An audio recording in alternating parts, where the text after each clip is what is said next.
Yes, I do feel like my vote matters. I think my vote does matter. It matters because I was born here, I have my right to vote. I 100% do believe, our vote matters.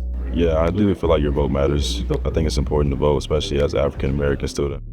I do feel like my vote matters. I have the responsibility of advocating for people who look like me, who are unable to vote. It's important that I exercise my responsibility and my right.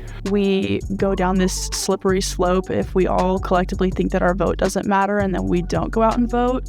I think that any amount of voicing your opinion has power. And I do feel like it's a civic duty to vote, so I think it's important to go out there and cast your vote.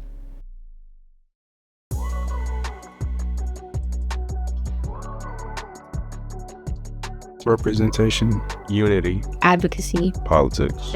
unity, compromise, struggles to do the right thing. Flawed. I think democracy is good, but I think that it is flawed. But I also think that it being flawed is what's beautiful about it. I think that democracy is supposed to be imperfect because it allows for people to voice their opinions, even if we disagree with one another. As long as we're disagreeing politely and respectfully, I think that it's good to have disagreement.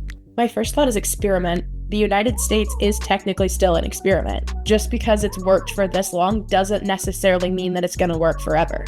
We're just trying it out and seeing if it works. And yes, the experiment has lasted over 200 years now, but that doesn't mean that it's infallible.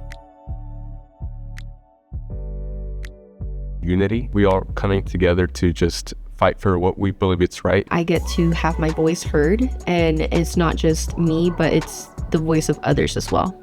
It would excite me to see more leaders who look like me and more people who look like me to step up.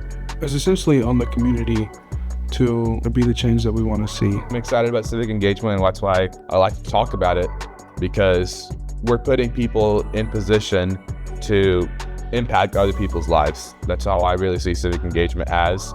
And that also goes with the fact that the leaders have to hold each other accountable. They have to hold themselves accountable. And if they fail on their terms of accountability, then it's up to the voters to hold them accountable.